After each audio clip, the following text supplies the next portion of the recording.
కొంచెం చచ్చిపోండి మావయ్య గారు. చచ్చిపోనా? ఇప్పుడే చచ్చిపోండి. చచ్చిపోనన్నా. మీకు తెలియకుండానే మీ ప్రాణం పోయేలా చేస్తామండి.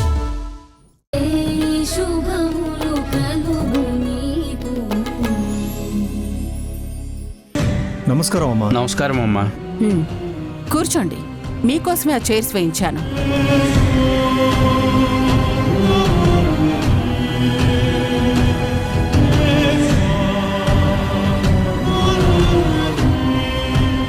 చెప్పండి అరుంధతి గారు, మమ్మల్ని ఎందుకు పిలిపించారు?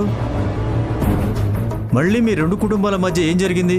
నియమాలు పెట్టి పెంచుకున్న కృష్ణమ్మ కూతుళ్ళు నిప్పులు అని చెప్పుకుంటుంటారు కదా మీ ఊరంతా.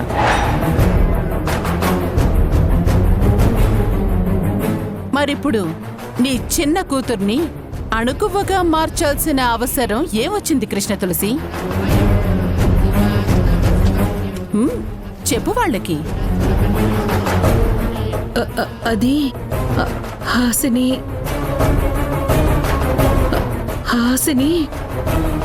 తడబడి టైం వేస్ట్ చేయకండి.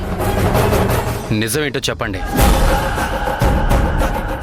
అదే, మా హాసిని ఇక్కడి నుంచి మా ఇంటికి వచ్చేసిందండి. మామూలుగా వచ్చేసినట్టు తేల్చేసి చెప్పేస్తున్నావేంటి కృష్ణ తులసి? నీ కూతురు ఈ ఇంట్లో మనుషుల్ని రాక్షసులంది. మీరు రాక్షసులు!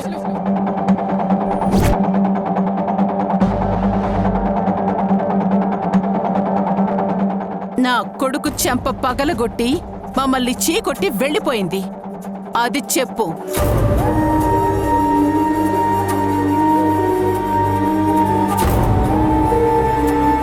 నేను కొట్టాను, కానీ ఎందుకు కొట్టాను?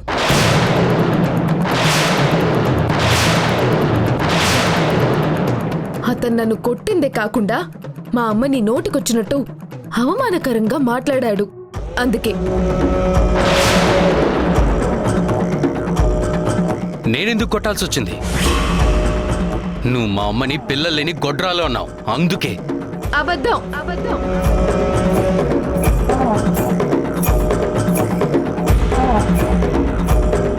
నేను ఆవిడ్ని గొడ్రాలు అనలేదు.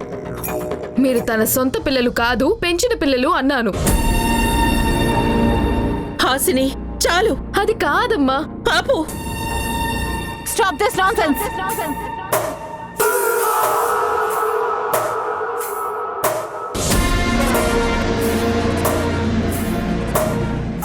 నా కొడుకు వాళ్ళమ్మనన్నాడు, తనని కొట్టాడు అని అంటుంది ఈ అమ్మాయి. కానీ తను ఈ ఇంట్లో ఎన్ని తప్పులు చేసిందో, మేము ఎంత సహనంతో ఉన్నామో ఎవరికైనా తెలుసా?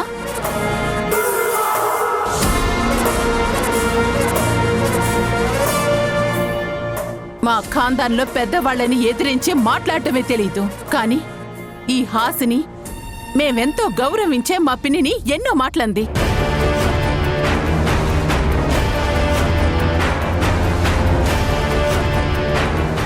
ఆడపిల్ల అత్తారింటి గౌరవాన్ని కాపాడుతుంది అంటారు.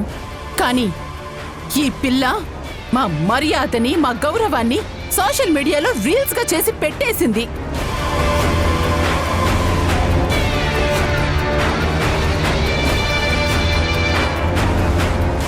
పరువు తీసేసే పనులు చేస్తున్నప్పుడు నా కొడుక్కి ఎంత కోపం వస్తుంది?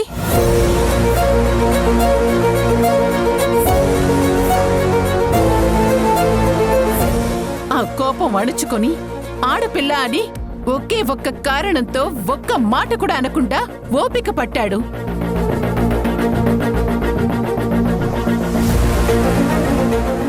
అలాంటి వాణ్ణి వద్దనుకుని వెళ్ళిపోయింది తను. మీరు చెప్పండి, అసలు మా రేంజ్కి ఈ అమ్మాయిని మా ఇంటి కోడలిగా ఒప్పుకోవాలా?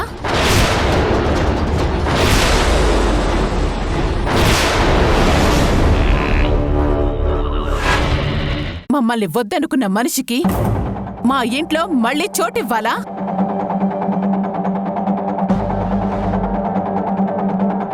చెప్పండి, మీరే చెప్పండి. అరుంధతి, నువ్వు చెప్పినట్టు నా కూతురు చేసిన పనులేవి నాకు తెలీదు. తెలుసుంటే అప్పుడే నేను గట్టిగా మందలించేదాన్ని.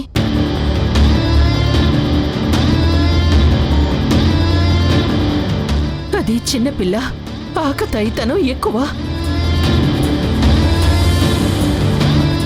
ఆ చిలిపితనంలో తప్పు చేసుండొచ్చు.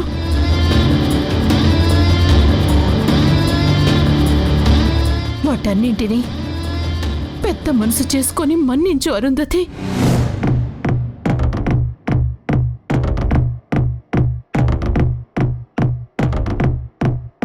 అరుంధతి గారు, హాసిని మా అమ్మతో చెప్పకపోయినా కొన్ని విషయాలు మాకు చెప్పేది. అలా చెప్పిన వెంటనే నేను హాసినికి చాలా స్ట్రాంగ్గా అలాంటి పనులు చెయ్యొద్దని తప్పని చెప్పేదాన్ని.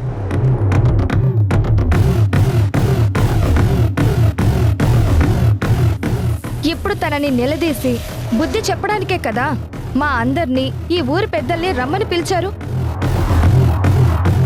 ఇప్పుడేం చేయమంటారో చెప్పండి. చెప్పాల్సింది నేను కాదు, వాళ్ళు. హాసిని మా ఇంటి కోడల్ని చేసుకోమని ఒప్పించిందే వాళ్ళు.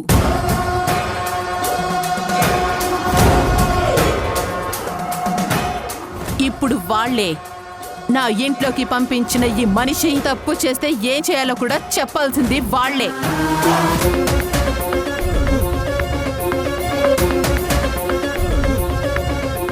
చెప్పండి. భార్యాభర్తలు అన్నాక గొడవలు పడడం సహజం. అలకలు, చిన్నబుచ్చుకోవడాలు, సర్దుకుపోవడాలు అన్నీ సంసారంలో భాగం.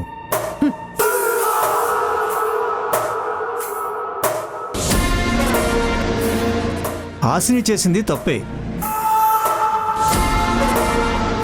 అందుకు తను పశ్చాత్తాపడుతూ మళ్ళీ ఇంటికి వచ్చింది. అంటే తన తప్పును క్షమించమని అడుగుతుందనే కదా అర్థం. కాబట్టి తననిప్పుడు క్షమించి ఇంట్లోకి తీసుకెళ్ళమంటారు, అంతేగా? అలా కాకుండా మీరు హాసినికి ఏదైనా శిక్ష వేద్దాం అనుకుంటున్నారా?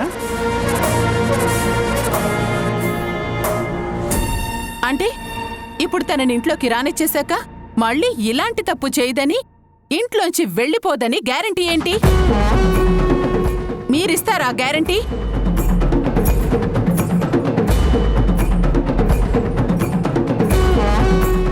తను తప్పు చేసిన ప్రతిసారి ఇలా పంచాయతీలు పెట్టి మళ్ళీ మళ్ళీ తనని ఇంట్లోకి ఆహ్వానించటానికి తనేవి మా ఇంటి దేవత కాదు. మాకు అంత ఓపికలు ఖాళీలు కూడా లేవు.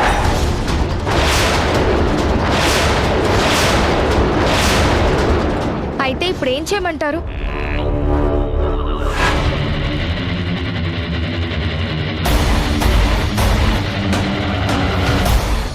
హాసిని మా అందరి కళ్ళు పట్టుకొని క్షమాపణ అడగాలి.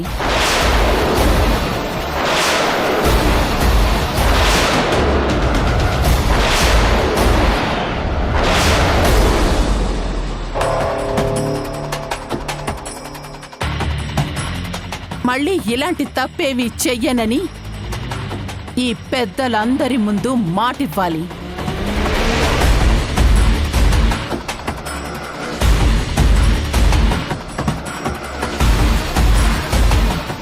ఒకవేళ ఇలాంటి తప్పే రిపీట్ అయితే తన కుటుంబం మొత్తం ఈ ఊరు వదిలి వెళ్ళిపోవాలి.